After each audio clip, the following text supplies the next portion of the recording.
I'm filing for divorce tomorrow. I can't pretend anymore. Those words echoed across the graduation ceremony like a gunshot. My husband, Michael, had just announced our divorce in front of our entire extended family, right before our son's graduation photo. 27 years of marriage ended with a public humiliation that would haunt me forever. Or so he thought. Because what Michael didn't know was that I had been planning for this moment for months. What he didn't see coming was the envelope I handed him in the parking lot 30 minutes later. And what he could never have imagined was that his moment of cruel triumph would become the catalyst for his complete and total downfall. My name is Danielle, and this is the story of how my cheating husband tried to destroy me in the most public way possible, and how I made sure he destroyed himself instead. Some people say revenge is a dish best served cold. I say it's best served with a smile and a legally binding contract. The signs were always there. I just chose not to see them for too long. It started innocently enough. Michael began bringing his new assistant Carly to what he called business dinners. She was 28, polished in that artificial way that screams expensive beauty treatments, and had this habit of laughing just a little too loud at everything Michael said. Even his terrible jokes. "Don't be paranoid," Michael would say whenever I brought it up. "She's just efficient." Efficient. That word still makes my skin crawl. But let me back up and tell you about Michael and me, because understanding our history is crucial to understanding why his betrayal cut so deep. We met in college. I was an art major with paint permanently under my fingernails and dreams of opening my own gallery someday. Michael was studying business administration, all ambition and 5-year plans. He was charming in that confident way that some women find irresistible. I was one of those women. We married right after graduation. I was 23, he was 24, and we thought we had the world figured out. For the first few years, things were good. Great, even. We were partners in the truest sense. When Michael decided to start his own consulting firm, I didn't hesitate to help. I used my small inheritance from my grandmother to help fund the initial investment. More importantly, I handled all the books, the paperwork, the late-night filing sessions when we couldn't afford to hire proper administrative help. I was listed as a 30% owner in the company. It seemed natural at the time. After all, I was providing both financial backing and sweat equity. Michael insisted on it, actually. "We're partners in everything," he used to say. Then I got pregnant with Ethan. Michael suggested I scale back my involvement in the business to focus on preparing for motherhood. It made sense at the time. I was exhausted, dealing with morning sickness, and the idea of stepping back from the stress of a startup seemed appealing. "Just temporarily," he assured me. "Once things settle down, you can get back to your art." Temporarily stretched into years. After Ethan was born, Michael's business started taking off. He landed a few major contracts, hired actual employees, moved into a real office space. Success came quickly, and with it came longer hours, more travel, and an ever-growing list of reasons why I needed to stay home. "Ethan needs stability," Michael would say. And honestly, "Danielle, I need to know someone reliable is handling the home front. The business is at a critical stage." I told myself this was what partnership looked like. I was supporting his dreams so that eventually, he could support mine. I closed my art studio. I sold my easel.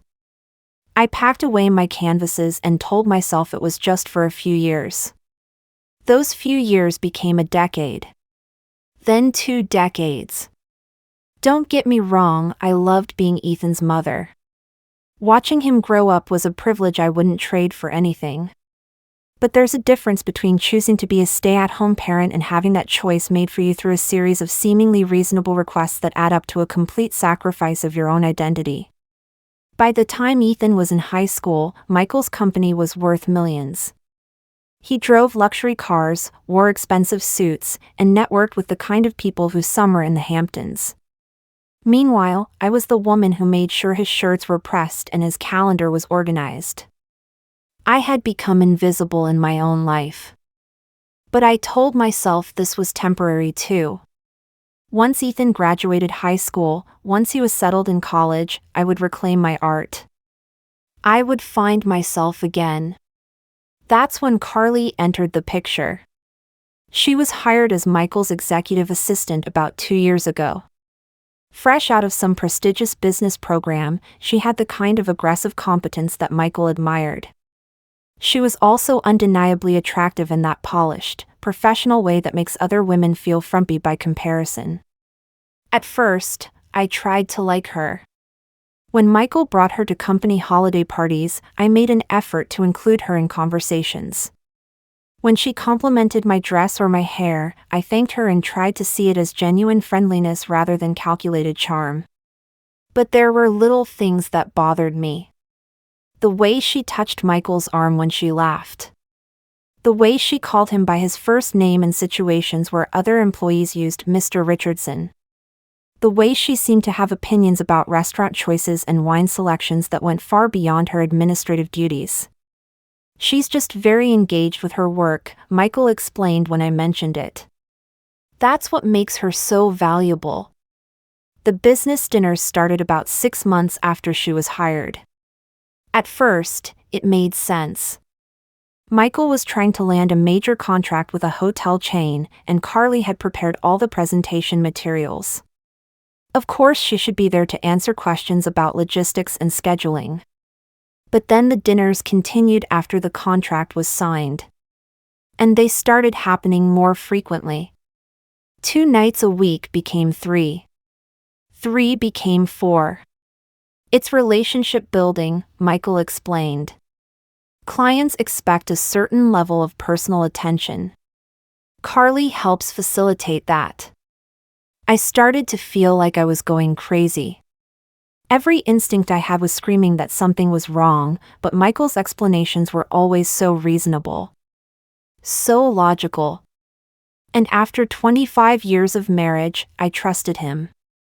Or I wanted to trust him. The first real evidence came by accident. I was doing laundry and found a hotel receipt in Michael's jacket pocket. The Ritz-Carlton, downtown. A 2-night stay during what was supposed to be a client retreat in Chicago. When I asked him about it, he seemed genuinely confused. Oh, that. Yeah, the Chicago meeting got moved to local. Last-minute change. I figured it was easier to just stay downtown rather than drive back and forth. It sounded reasonable. But something about his tone was off. Just slightly off. I started paying closer attention. I found another hotel receipt 2 weeks later. The Four Seasons this time. Another local meeting that required an overnight stay. I found credit card charges for restaurants I'd never heard of. Expensive restaurants. The kind of places you take someone you're trying to impress, not places you grab a quick business meal. And then I found the messages. Michael had always been careless with technology. He'd leave his laptop open, forget to sign out of his email, leave his phone lying around unlocked. For 27 years, I'd never been tempted to snoop. Privacy was important to both of us. But desperation makes you do things you never thought you would do. I was walking past his home office when I noticed his laptop was still open, his email account displayed on the screen. I told myself I was just going to close it. But then I saw Carly's name in his recently deleted folder. My hands were shaking as I clicked on it. The messages weren't explicitly sexual, but they were intimate in a way that made my stomach turn. Inside jokes. References to shared memories that had nothing to do with work. Compliments about her dress from the previous evening. Thanks for a wonderful time at dinner. And then I found the smoking gun. A message from 3 weeks earlier. Can't wait for our weekend away. I've been thinking about what you said about finally being honest about what we mean to each other. You're right, we can't keep pretending this is just professional. Her response. I know it's complicated with Danielle, but you deserve to be happy. We both do. I printed every message. I saved every email. I documented every hotel receipt, every suspicious charge, every piece of evidence I could find. But I didn't confront him. Not yet. Instead, I made a phone call to someone I hadn't spoken to in years. Sarah Martinez had been my college roommate and my maid of honor at my wedding. She was also now a partner at one of the city's most prestigious law firms. We'd lost touch over the years, the way you do when life takes you in different directions, but I knew she was successful, and I knew she was smart. Danielle? She sounded genuinely surprised to hear from me. My God, it's been what, 10 years? Sarah, I need help. Legal help. And I need discretion. We met for coffee the next day. I brought copies of everything I'd found. Sarah reviewed the documents with the kind of clinical detachment that only comes from years of practice. How much do you know about your husband's business? She asked. I helped him start it. I'm still listed as a 30% owner, though I haven't been involved in day-to-day operations for years. Sarah's eyebrows went up. 30%? And you're listed on the original incorporation documents? Yes. Why? Because if what you're telling me is true, and if he's been moving marital assets without your knowledge, you have more power than you realize.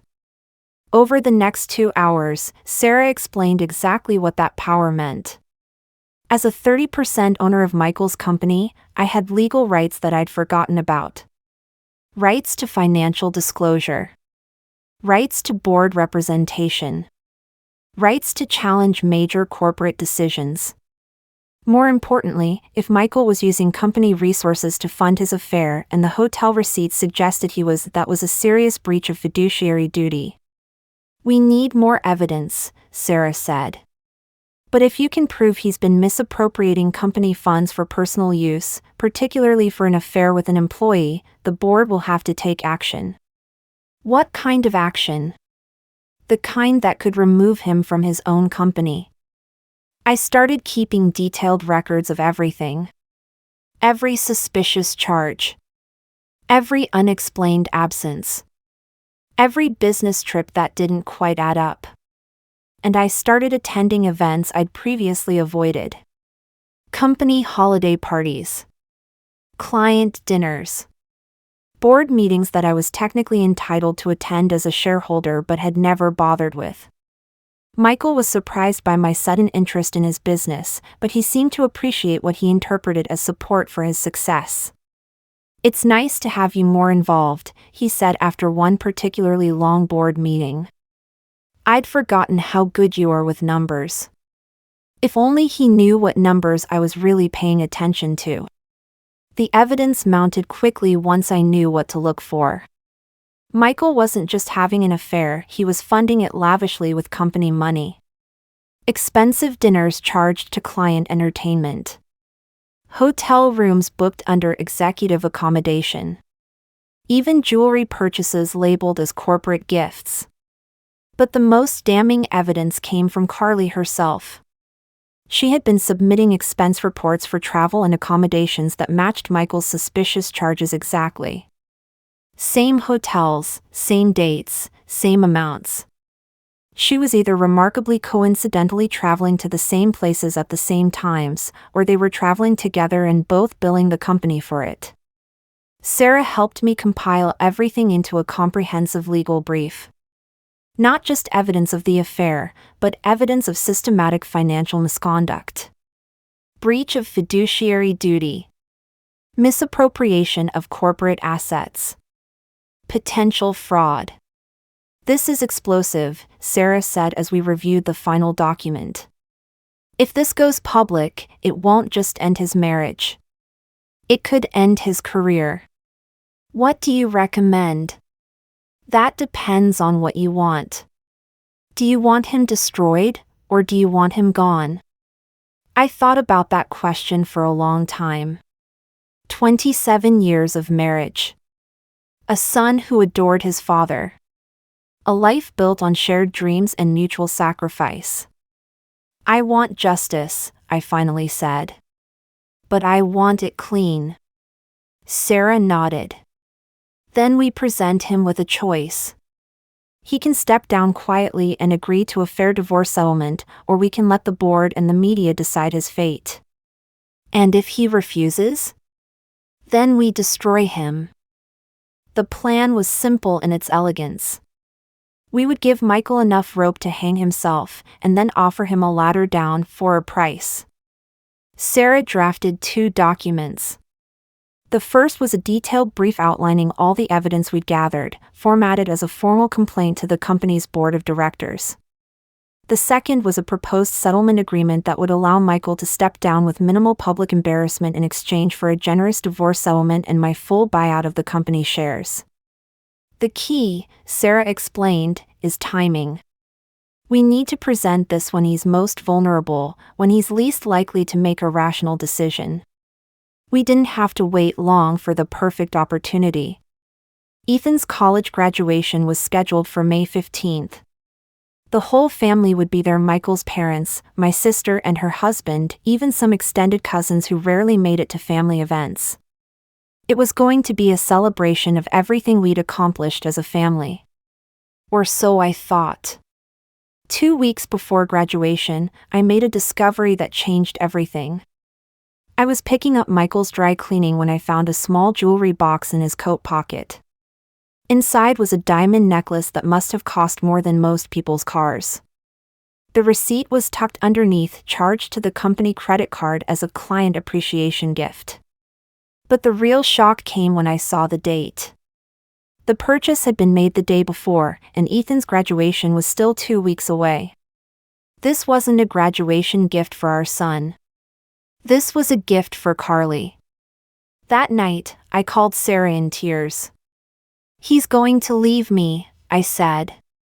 "He's not just having an affair. He's planning to leave me for her." "How do you know?" "The timing of everything.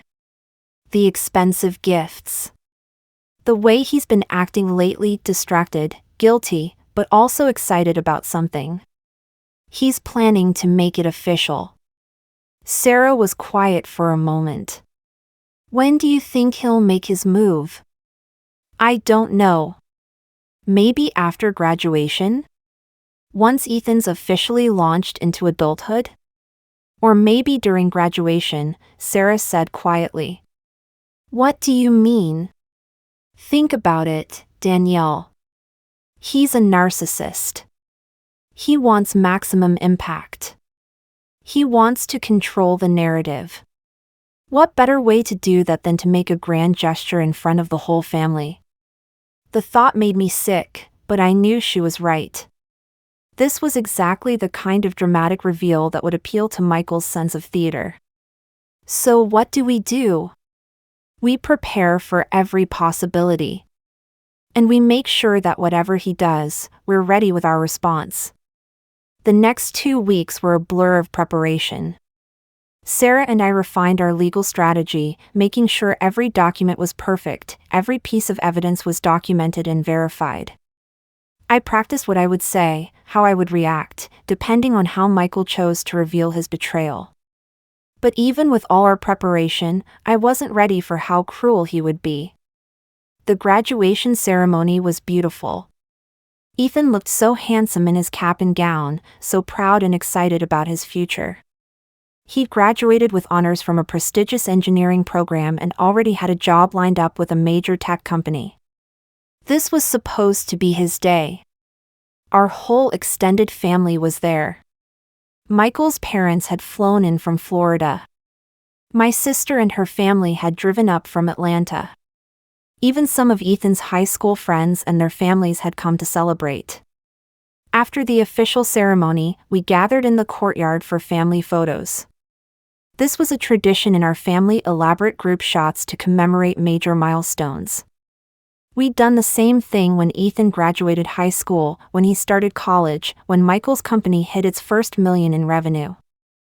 The photographer was setting up his equipment when I noticed Carly. She was standing at the edge of the courtyard, partially hidden behind a tree. She wasn't supposed to be there. This was a family event. But there she was, watching everything with a smile that made my skin crawl. I should have known then what was coming. "Okay, everyone gather around Ethan," the photographer called out. Parents on either side, grandparents behind. We all moved into position. I stood next to Ethan, my arm around his waist, beaming with pride. Michael was on Ethan's other side. The extended family arranged themselves around us. It was perfect.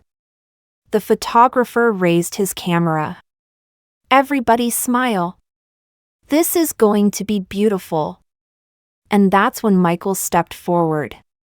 "Actually, wait," he said loudly. "Before we take this picture, I have something to say." Everyone looked at him expectantly.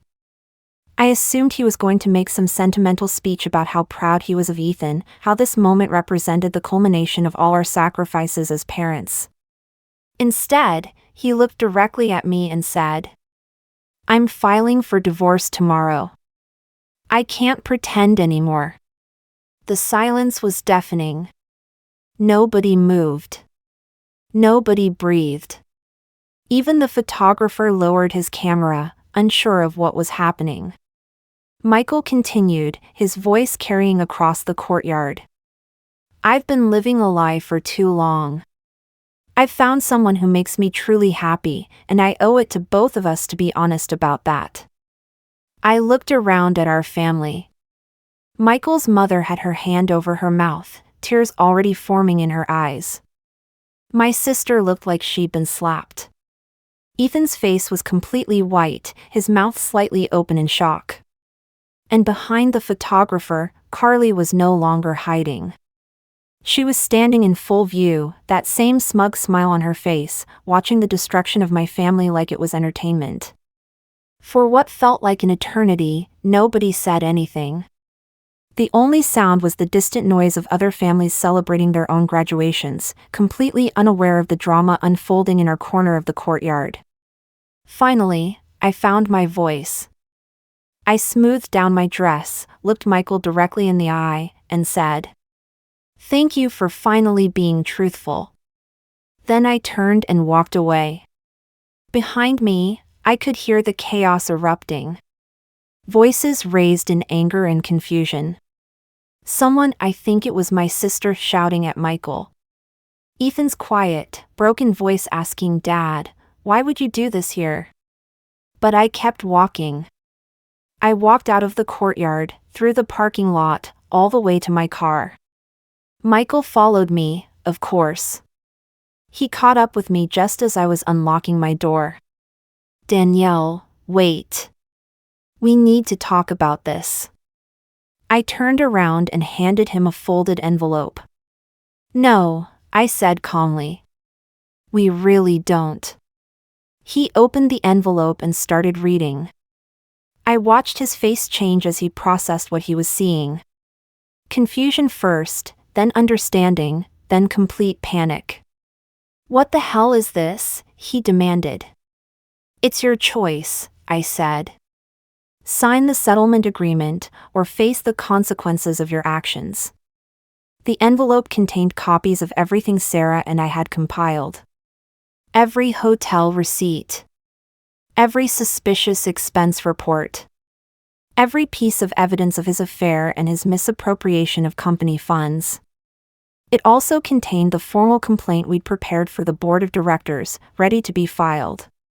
But most importantly, it contained a buyout agreement that would allow him to step down from the company with some dignity intact, in exchange for a fair divorce settlement and my full buyout of my 30% ownership stake. "You've been planning this," he said, his voice shaking with anger. "No," I replied. "You've been planning this. I've just been documenting it. Michael's face was red now, a combination of rage and panic that I'd never seen before. You can't do this. You can't just destroy everything we've built. I'm not destroying anything, Michael. You already did that. I'm just offering you a way to salvage what's left of your reputation. He started to say something else, but I cut him off. You have 24 hours to decide. Sign the agreement, and this stays between us and the lawyers. Refuse, and I file the complaint with the board tomorrow morning. Either way, our marriage is over. The only question is how much of your career you want to take down with it. I got in my car and drove away, leaving him standing in the parking lot with the most important decision of his life in his hands. I didn't sleep that night. I sat in my kitchen, staring at my phone, waiting for Michael to call. Part of me hoped he would choose the reasonable path, sign the agreement, step down quietly, and let us both move on with our lives with some dignity intact. But I knew Michael better than that. 27 years of marriage had taught me that he was fundamentally incapable of admitting he was wrong. His pride would never allow him to sign an agreement that portrayed him as the villain, even if that portrayal was entirely accurate. At 6 a.m., Sarah called. Have you heard from him? Nothing. But I don't expect to. He's going to fight this. Are you ready for that? I looked around my kitchen. The same kitchen where I'd made thousands of meals for this family. Where I'd helped Ethan with homework. Where I'd sat with Michael through the early struggles of his business, balancing books and filing paperwork late into the night. I'm ready, I said. At 9 a.m. sharp, Sarah filed the formal complaint with the company's board of directors. By 10 a.m., we had confirmation that an emergency board meeting had been called for that afternoon. At 11 a.m., my phone finally rang. You vindictive bitch, Michael's voice was barely controlled rage. Do you have any idea what you've done? I've told the truth, I said calmly. Something you seem to have forgotten how to do. I built that company from nothing. Nothing. And you're going to destroy it because your feelings got hurt? I helped you build that company, Michael. With my money, my time, and my labor. And you've been stealing from it to fund your affair. The board has a right to know that. This is about Carly, isn't it? You can't stand that I found someone who actually supports my success instead of resenting it. The accusation hit me like a physical blow. After everything I'd sacrificed, everything I'd given up to support his dreams, he was actually going to claim that I resented his success. Support your success? I could hear my voice getting higher, the careful control I'd maintained finally cracking. I gave up my entire career to support your success. I gave up my art, my dreams, my identity to make sure you could focus on building that company. And this is how you repay me? You could have gone back to your art anytime you wanted. Nobody was stopping you. You were stopping me. Every time I mentioned wanting to paint again, you had another reason why it wasn't the right time. Another crisis that required my attention. Another sacrifice that had to be made for the good of the family. There was silence on the other end of the line. And now, I continued, you're going to sit in a boardroom and explain to the people who trusted you why you thought company funds were your personal checking account. You're going to explain why your assistant was billing the company for the same trips you were taking together. You're going to explain why you bought your mistress a $20,000 necklace with money that belonged to your shareholders. How did you? He stopped himself, but it was too late. How did I know about the necklace? I've been watching you, Michael. 4 months. I know about every hotel room, every expensive dinner, every gift you bought her. I have documentation of everything. The line went quiet again. When Michael spoke again, his voice was different. Smaller. What do you want? I want what's fair. I want my share of the company bought out at fair market value. I want a divorce settlement that reflects my contribution to our marriage and our financial success. And I want you to admit, just once, that what you did was wrong. And if I do that? If I sign your agreement? Then this stays private. You can tell whatever story you want about why you're stepping down. Midlife crisis, wanting to spend more time with family, whatever preserves your dignity. And if I don't? Then everyone will know exactly who you really are. He hung up without another word. At 2 p.m., Sarah called with an update from the board meeting. It's not going well for him, she said. The board is furious. Not just about the affair, but about the financial misconduct. They're talking about potential criminal charges. Criminal charges? Misappropriation of corporate funds is a serious crime, Danielle. He could face jail time if they decide to prosecute. I felt a strange mix of satisfaction and sadness. This was what justice looked like, but it was also the complete destruction of the man I'd once loved. At 4 p.m., Sarah called again. He's agreed to everything. Full buyout, generous divorce settlement, and he's stepping down as CEO effective immediately. What about Carly? She's been terminated. For cause. She won't be eligible for severance or unemployment benefits. I should have felt triumphant. This was exactly what we'd planned for. Michael had been held accountable for his actions, I was getting fair compensation for my contributions, and the woman who had helped destroy my marriage was facing consequences for her role in the fraud. But mostly, I just felt tired. That evening, Ethan came to see me. He'd been staying with friends since the graduation disaster, and this was the first time we'd spoken since that awful day. Mom, I'm so sorry, he said, wrapping me in a hug that reminded me why all of this had been worth it. You have nothing to be sorry for, sweetheart. I should have known. I should have seen what he was doing to you. No, I said firmly.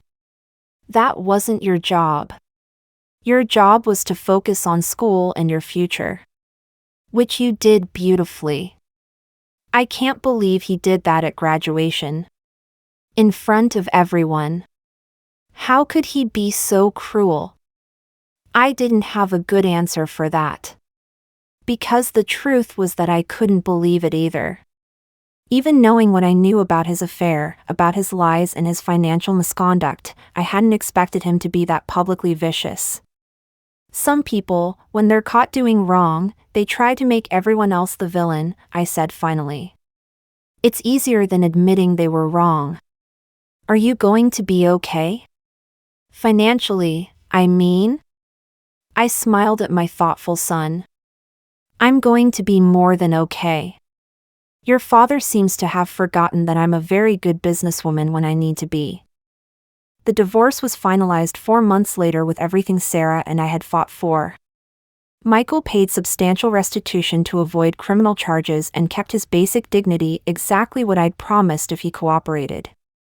Carly was fired and her wrongful termination lawsuit dismissed when her falsified expense reports came to light. Michael struggled to find work and his relationship with Carly crumbled within months. But the real transformation was in me. I used my settlement to buy a warehouse space in the Arts District and reopen my studio. I sold my wedding ring to buy a new kiln and pottery wheels. For the first time in 27 years, I was creating something entirely my own. Ethan helped me set up the studio. I can't remember the last time I saw you this happy, he said. He was right. The constant tension of living with lies was gone. My first painting was an abstract self-portrait I titled Emergence, dark colors at the bottom gradually becoming bright and vibrant at the top. Within 2 years, I had my first solo exhibition. Michael tried reaching out several times, usually drunk and remorseful. We had 27 years together, he pleaded during his last call. That has to count for something.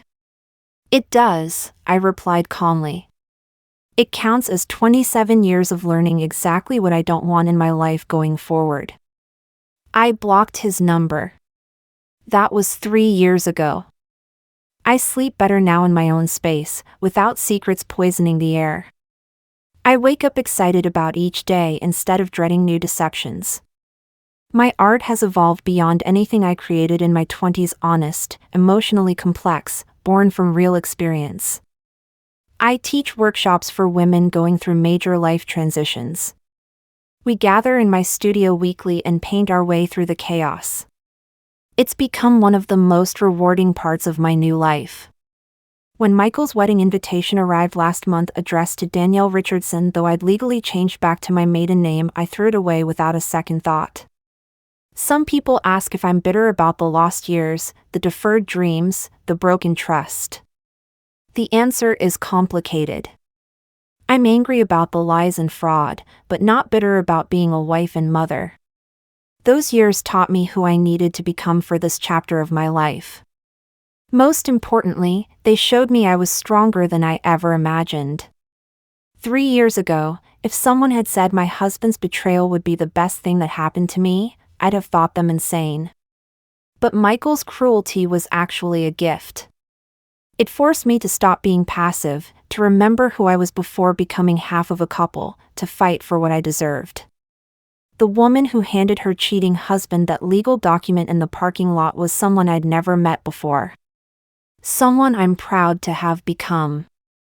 That's what real revenge looks like, not destruction, but the radical act of reclaiming your own life.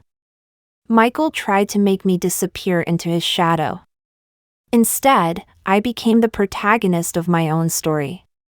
He thought his cruel announcement would end our story. Instead, it just ended the prologue to my real life. To anyone listening who recognizes themselves in this story, making excuses for someone else's behavior, sacrificing dreams for someone else's success, living with lies because truth is too scary, know that you are stronger than you think. You deserve honesty. You deserve respect. You deserve to be the protagonist of your own life. He humiliated me in front of everyone I loved. But in the end, I didn't scream. I didn't cry. I just let him dig his own grave and handed him the shovel with a smile. The rest is history. What would you have done in Danielle's situation? Would you have confronted him immediately or played the long game like she did? Drop your thoughts in the comments below, smash that like button if you're Team Danielle, and subscribe because we've got more jaw-dropping stories of perfect revenge coming your way.